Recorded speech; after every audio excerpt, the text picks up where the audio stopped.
नमस्कार, मैं डॉक्टर गुंजन गर्ग, राजकीय महाविद्यालय गंगापुर सिटी, कोटा विश्वविद्यालय कोटा द्वारा निर्धारित संस्कृत के बीए पाठ द्वितीय के द्वितीय प्रश्न पत्र के अंतर्गत किरातार्जुनीयम प्रथम सर्ग में पुस्तक निर्धारित है।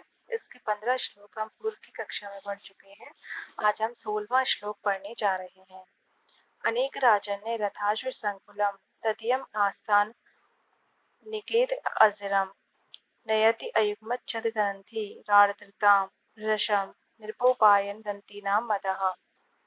हमने पढ़ा था कि महाराजा युधिष्ठिर के द्वारा राजा दुर्योधन की शासन व्यवस्था को जानने के लिए जिस वनेचर को नियुक्त किया गया था, वह वनेचर हस्तिनापुर जाकर सब कुछ राजा दुर्योधन की शासन व्यवस्था के बारे में ज्ञात करके वापस युधिष्ठिर के पास वन में आ जाता है और वह दुर्योधन की शासन व्यवस्था के बारे में सारी नीतियों के बारे में राजा युधिष्ठिर को बता रहा है। उसी संदर्भ में वनेचर कह रहा है, अनेक राजा ने रथाश्व संकुलम, अनेक क्षत्रिय राजाओं के रथों के घोड़ों से भरे हुए, तदीयम आस्थान अनिकेत अजरम, उस दुर्योधन के आस्थान निकेतन अजरम सभा मंडप के प्रांगण को नयति ले जाता है, कर देता है, अयुग्मत छदग्रंथि सप्तपर्ण की गंध के समान तीक्ष्ण गंध वाले, आर्द्रताम गीलेपन को, पंकिल को, भृशम अत्यधिक, निरपोपायन दंती नाम मदः, राजाओं के द्वारा उपहार स्वरूप प्रदान किए गए हाथियों का मदजल। तात्पर्य यह है कि अनेक क्षत्रिय राजाओं के द्वारा जो हाथी प्रदान किए गए थे उपहार के रूप में, ऐसे हाथियों का तीक्ष्ण गंध वाला जो मद है वो उसके सभा मंडप को गीला कर देता है। एक बार पुनः हम देखते हैं, अयुग्मत छद गंथी, सप्तपर्ण की गंध के समान तीक्ष्ण गंध वाला, नृपोपायन दंतीना मदः, राजाओं के द्वारा भेंट स्वरूप प्रदान किए गए हाथियों का मदजल।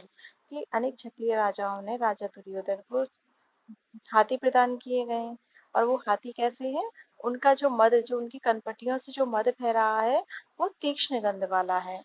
तो कैसी उनकी गंध कैसी है, सप्तपर्ण एक वृक्ष होता है उसकी के समान तीक्ष्ण है। तो सप्तपर्ण की समान तीक्ष्ण गंध वाला, राजाओं के उपहार स्वरूप प्रदान किए गए हाथियों का मदजल, अनेक राजन्य रथाश्व संकुलम, अनेक क्षत्रिय राजाओं के रथों के घोड़ों से भरे हुए, तदीयम आस्थान अनिकेत अचिरम, उस दुर्योधन के सभा मंडप के प्रांगण को भृशम आर्द्रता नयति अत्यधिक गीला कर देता है, अत्यधिक गीलेपन को प्राप्त करा देता है, अर्थात पंकिल कर देता है।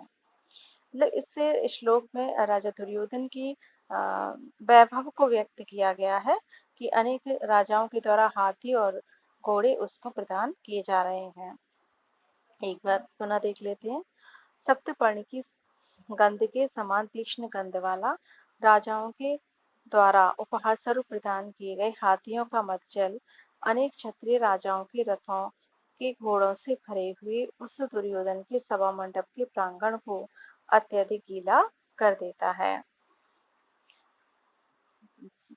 हाँ, प्रस्तुत श्लोक में नृप प्लस उपायन गुण संधि का प्रयोग किया गया है। नयति प्लस अयुग्मत छद, यहाँ यण संधि को हम देख सकते हैं और वंशस्थ छंद का प्रयोग है ही है।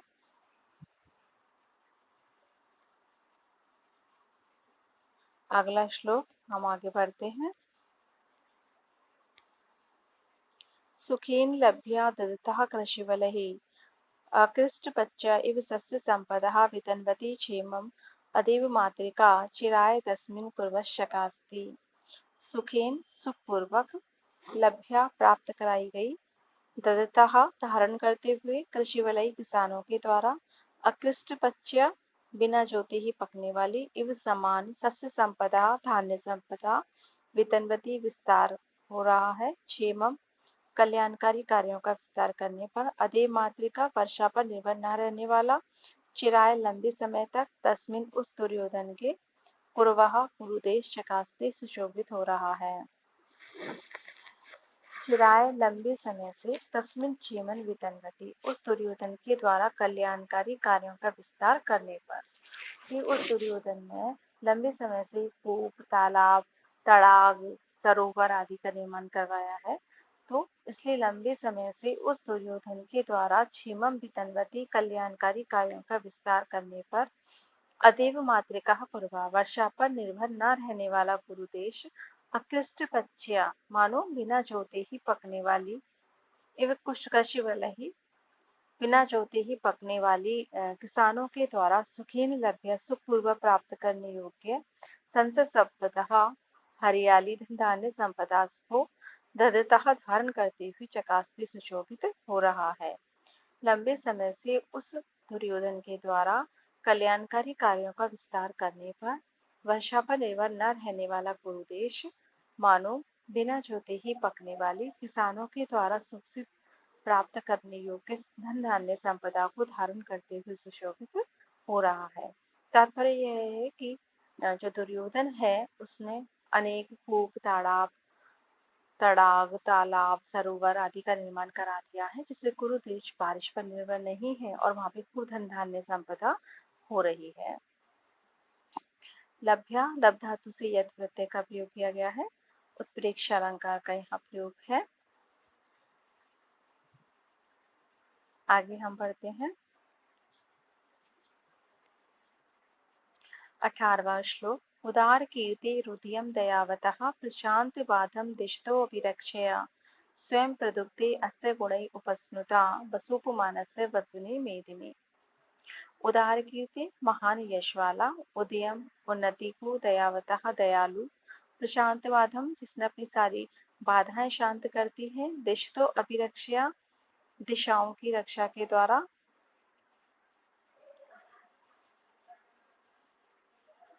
स्वयं प्रदुक्ते प्रदोहित हो रही है, अस्य उसकी गुणई उपस्मिता गुणों से द्रवित, वसुपमानस्य वसुनी मेदिनी वसुप जो इंद्र के समान, मेदिनी पृथ्वी,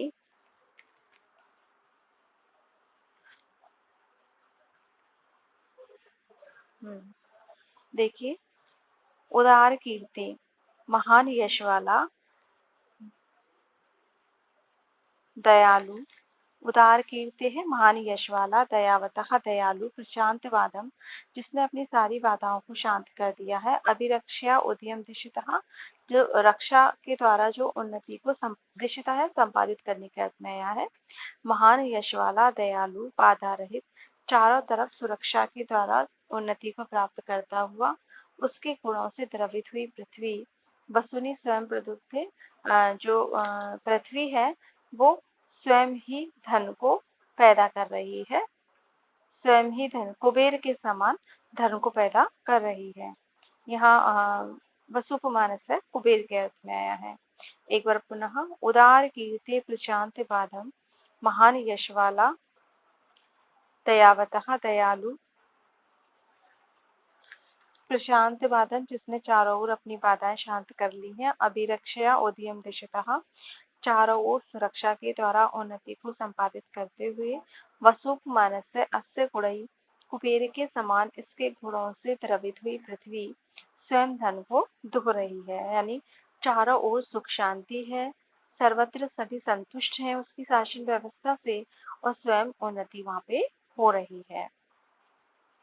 यहाँ राजा दुर्योधन की एक अच्छी नीति व्यवस्था और शासन व्यवस्था की ओर कवि ने संकेत किया है।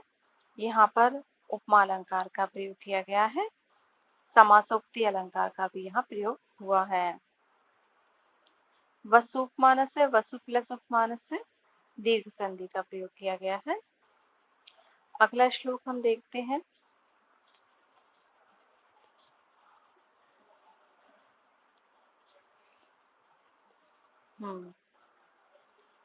महो 19वां श्लोक है। महोजसो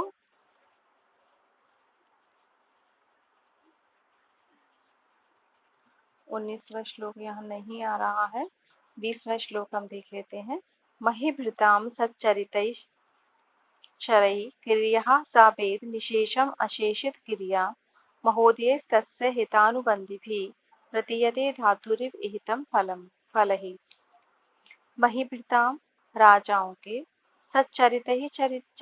सच्चरित्र वाले गुप्तचरों के द्वारा क्रिया कार्यों को सावेद वह जान लेता है। निशेषम संपूर्ण कार्यों को, अशोषित क्रिया संपूर्ण कार्यों को करने वाला। महोदय महान उन्नति वाली, तस्य उसके, हितानुबंधी भी हितकारी अनुबंधों वाली।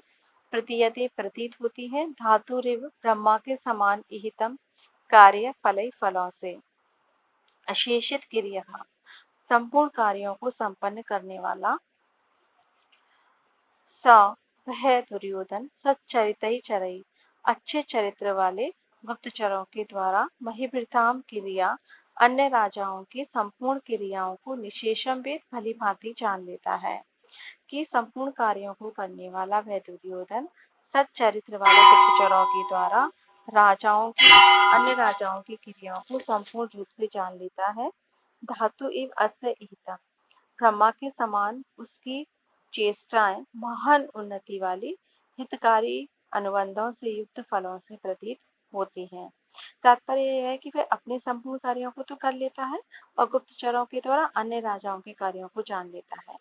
और उसकी चेष्टाओं का पता, जैसे ब्रह्मा के कार्य का पता उसके फल से चलता है, ऐसे ही उसके स्वयं के कार्यों का पता उसके फलों से लगता है। जब वो अपने सेवक वर्गों को अनुग्रह करता है, उन्हें लाभ देता है, तब पता चलता है कि राजा ने ये चेष्टा कर ली है। यहाँ पर